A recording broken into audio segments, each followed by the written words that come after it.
আসসালামু আলাইকুম সুপ্রিয় শিক্ষার্থীরা, আজকে আমরা সিলেট বোর্ড 2019 সালের 8 নম্বর যে প্রশ্ন রয়েছে সেটা সলভ করার চেষ্টা করব। আমরা একটা প্রশ্ন এখানে একটা উদ্দীপক দেখতে পাচ্ছি, নেম, শিলা, সীমা, রনি, মনি, রোল, ক্লাস এবং অ্যাড্রেস। এই হলো আমাদের তথ্য দেওয়া আছে স্টুডেন্ট টেবিল।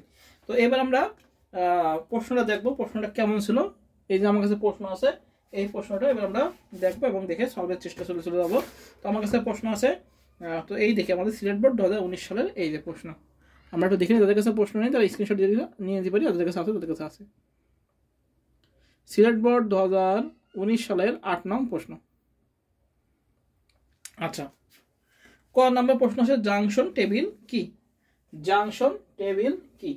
তো আমরা জানি কি, মেনি টু মেনি রিলেশনশিপ যখন তৈরি করি তখন আমাদের তৃতীয় একটা টেবিল লাগে। এই তৃতীয় টেবিলটাই হলো আমাদের জাংশন টেবিল। তো মেনি টু মেনি রিলেশনশিপ আমরা যখন করি তখন কি, তখন আমাদের একটা তৃতীয় টেবিল লাগে। ক নাম্বার আমরা দেবো উত্তর, আমরা লিখবো এভাবে যে মেনি টু মেনি রিলেশন প্রতিষ্ঠার জন্য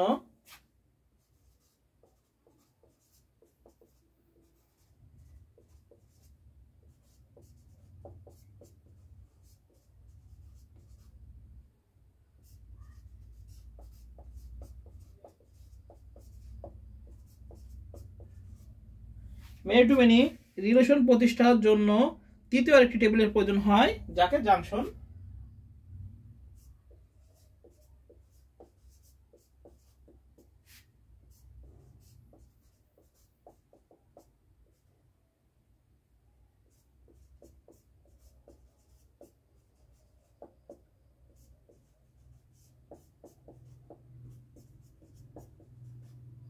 টেবিলের প্রয়োজন হয়, যাকে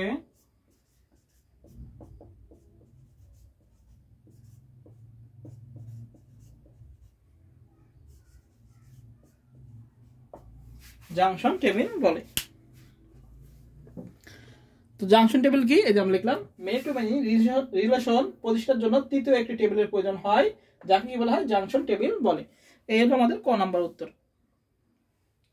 আচ্ছা, খ নাম্বার কি বলেছে, লুক আপ উইজার্ড টাইপের ডেটা সুনির্দিষ্ট হতে হয়, বুঝিয়ে লেখা। আচ্ছা, লুক আপ উইজার্ড, এটা হলো লুক আপ উইজার্ড সম্পর্কে আমাদের বলতে বলেছে।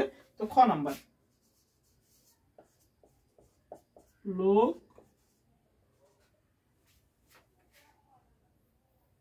Look up wizard.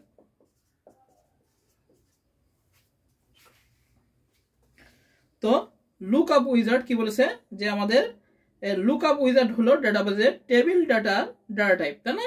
List box বা কম্বো বক্স ব্যবহার করে আমাদের লিখতে হবে যে এভাবে লুক আপ উইজার্ডের ডেটা সুনির্দিষ্ট হতে হয়, বুঝে লিখো। এটা আমরা কিভাবে লিখবো, এটা আমরা উত্তর লিখবো এভাবে যে লুক আপ উইজার্ড হলো ডাটাবেজের টেবিলের ডাটা টাইপ লিস্ট বক্স বা কম্বো বক্স ব্যবহার করে অন্য কোনো লিস্ট বা টেবিল থেকে সুবিধা মতো কোনো মান সংযোজনের জন্য এই ফিল্ডের data type look up wizard select করতে হয়। অর্থাৎ এই ধরনের ফিল্ডে সরাসরি ডেটা এন্ট্রি না করে কোনো লিস্ট থেকে সুবিধা মতো ডেটা সংযোজন করা যায়। ডেটা এন্ট্রি নির্ভুল করার জন্য এই ধরনের ডাটা টাইপ ব্যবহার করা হয়। এ ধরনের ফিল্ডের জন্য মেমোরিতে 4 বাইটের জায়গা প্রয়োজন হয়। এই হলো look up wizard. Look up উইজার্ডের মাধ্যমে কি করা হয়, যে কোনো লিস্টে কি করা হয়, আমাদের ডেটা সংযোজন করা হয়, বুঝতে পারছি? একবার ডাইরেক্ট সংযোজন না করে লিস্টের মাধ্যমে ডেটা সংযোজন করা হয়, সেটা হলো লুক আপ উইজার্ড। আমরা আরেকবার একটু বলে দিই যে লুক আপ উইজার্ড টাইপের ডেটা সুনির্দিষ্ট হতে হয়, বুঝিয়ে লেখো। আমরা লিখবো যে লুক আপ উইজার্ড হলো ডেটাবেজের টেবিলের ডাটা টাইপ লিস্ট বক্স বা কম্বো বক্স ব্যবহার করে অন্য কোনো লিস্ট বা টেবিল সুবিধা মতো কোনো মানকে সংযোজনের জন্য ওই ফিল্ড ডাটা টাইপকে লুক আপ উইজার্ড সিলেক্ট করতে হয়। অর্থাৎ এই ধরনের ফিল্ডে সরাসরি ডেটা এন্ট্রি না করে কোনো লিস্ট থেকে সুবিধা মতো ডেটা সংযোজন করা হয়। ডেটা এন্ট্রি নির্ভুল করার জন্য এই ধরনের ডেটা টাইপ ব্যবহার করা হয়। এই ধরনের ফিল্ডের জন্য মেমোরিতে 4 বাইট জায়গার প্রয়োজন হয়। তাহলে আমাদের হয়ে গেল খ নাম্বার। এবার গ নাম্বার বলছে টেবিল স্টুডেন্ট টেবিলের ফিল্ডগুলো ডাটা টাইপ ব্যাখ্যা করো। আচ্ছা, ফিল্ডগুলো ডাটা টাইপ স্টুডেন্ট টেবিল এর ফিল্ডগুলো, আচ্ছা স্টুডেন্ট টেবিল এর ফিল্ডগুলো যেটা আছে, তাহলে আমরা এখানে ক নাম্বার লিখি। খ নাম্বার আমাদের গেল। এবার আমরা গ নাম্বার লিখি। আচ্ছা, আমরা লিখবো হলো গ নাম্বার বলছে টেবিলের ক্ষেত্রে আমরা নেমের ক্ষেত্রে কি দেবো, নেমের জন্য আমরা টেক্সট ডাটা টাইপ ব্যবহার করব, টেক্সট। রোলের জন্য আমরা অটো নাম্বার বা শুধু নাম্বারও দিয়ে কোনো সমস্যা নেই। আর ক্লাসের জন্য আমরা টেক্সট ডেটা টাইপ আর অ্যাড্রেসের জন্য আমরা টেক্সট ব্যবহার করব। আমরা ইচ্ছা করলে এটা বক্স আকারে লিখে নিতে পারি। এবার আমরা বর্ণনা দেব টেক্সট এবং নাম্বার সম্পর্কে। এর data type table, student table data type বলেছে। নেমের জন্য আমরা কি ব্যবহার করব? Text data type. রোলের জন্য আমরা অটো নাম্বার বা নাম্বার, এখানে যে যেটা দেবে সেটাই রাইট, নাম্বারও হয় কোনো সমস্যা নেই, বা ইন্টিজার যে যেটা ব্যবহার করবে সেটা হবে। ক্লাসের জন্য টেক্সট আর অ্যাড্রেসের জন্য আমরা টেক্সট ব্যবহার করব।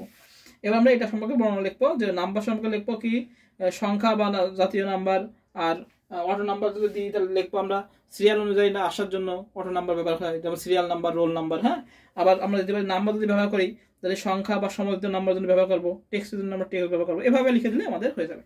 আচ্ছা, এবার ঘ নাম্বার কি বলেছে? স্টুডেন্ট টেবিলের রেকর্ডগুলো অদ্বিতীয়ভাবে শনাক্ত করার জন্য কোন ধরনের কি ফিল্ড ব্যবহৃত হয়? আচ্ছা, স্টুডেন্টের টেবিলগুলো, আচ্ছা স্টুডেন্টের টেবিল, এই যে স্টুডেন্টের টেবিল বলছে ঘ নম্বরে, যে স্টুডেন্টের টেবিলের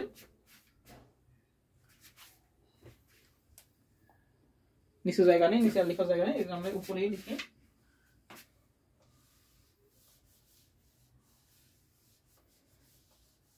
কি বলেছে? স্টুডেন্ট টেবিলের রেকর্ডগুলোকে অদ্বিতীয় শনাক্ত করার জন্য কোন ধরনের কি ফিল্ড ব্যবহৃত হয়? আচ্ছা, এখানে খেয়াল করতে হবে এখানে প্রাইমারি কি নেই। এখন প্রাইমারি কি না হলে রোল নাম্বারটাকে আমরা কমপ্লিট প্রাইমারি কি হিসেবে ব্যবহার করব, সেটা দিয়ে আমাদের করতে হবে। ঠিক আছে, তো আমরা সেটাই আমরা করবো এখন। ঘ নাম্বার,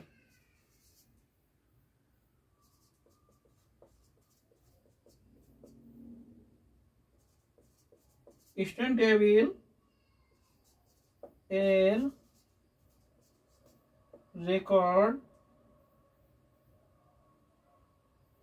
রেকর্ডগুলো অদ্বিতীয়ভাবে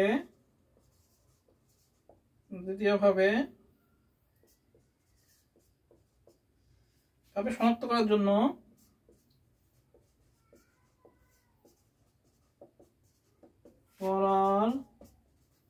আমাদের কি ব্যবহার করতে হবে? কম্পোজিট প্রাইমারি কি, কম্পোজিট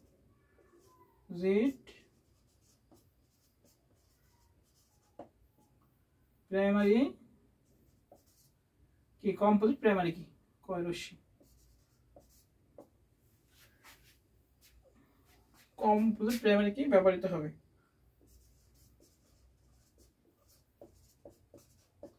কি বলেছে? যে স্টুডেন্ট টেবিলের রেকর্ডের মধ্যে আমাদের প্রাইমারি কি যেহেতু নেই, সেহেতু আমরা কি করব? কম্পোজিট প্রাইমারি কি ব্যবহার করব। আমরা দেখব উদ্দীপকের টেবিলগুলোর রেকর্ডের অদ্বিতীয়ভাবে শনাক্ত করার জন্য কম্পোজিট প্রাইমারি কি ব্যবহার করতে হবে।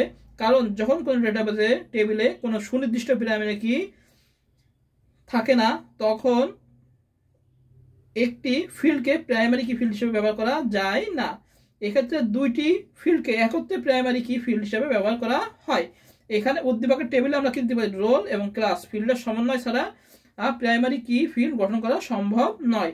ফলে এই দুটি ফিল্ডের সময় কম্পোজিট প্রাইমারি কি ফিল্ড তৈরি করতে হবে। টেবিলটি লক্ষ্য করলে দেখা যায় দুইজন শিক্ষার্থীর রোল একই কিন্তু ক্লাস ভিন্ন, আবার দুজন শিক্ষার্থীর ক্লাস একই কিন্তু রোল ভিন্ন। এই জন্য রোল ফিল্ড ও ক্লাস ফিল্ডের সমন্বয়ে কম্পোজিট প্রাইমারি কি ফিল্ড গঠন করে ডেটা টেবিল রেকর্ডকে অদ্বিতীয়ভাবে শনাক্ত করা যাবে। তাহলে আমাদের কি করতে হবে? আমাদের এই ক্লাস এবং এই রোল এবং ক্লাস এই দুটো নিয়ে আমাদের কি করতে হবে? কম্পোজিট প্রাইমারি কি হিসাবে ব্যবহার করতে হবে। ওটা আবার নিজেদের মধ্যে আমরা লিখে দেবো, ব্যাস হয়ে যাবে। যে প্রাইমারি কি যখন না থাকবে তখন কি আসে? আমাদের কম্পোজিট প্রাইমারি কি, অর্থাৎ কি যখন একাধিক এন্টিটি সেট থাকে তখন নির্দিষ্ট কোনো এন্টিটি সেটকে শনাক্ত করতে পারলে সেটাই আমাদের কম্পোজিট প্রাইমারি কি। আর প্রাইমারি কিভাবে হয়? প্রাইমারি কি অদ্বিতীয় থাকে, আর কম্পোজিট প্রাইমারি কি যখন আমরা প্রাইমারি কি না পাই তখন ওই দুটো ফিল্ড নিয়ে আমরা প্রাইমারি কি হিসেবে বিবেচনা করি কম্পোজিট প্রাইমারি কি, সেটাই আমাদের কম্পোজিট প্রাইমারি কি। এভাবে আমরা লিখে দিলে আমাদের হয়ে যাবে। তবে এই হলো আমাদের সিলেট বোর্ড 2019 সালের 8 নম্বর প্রশ্নের সলভ। সবাই ভালো থেকে সুস্থ থাকি, সবাইকে আসসালামু আলাইকুম।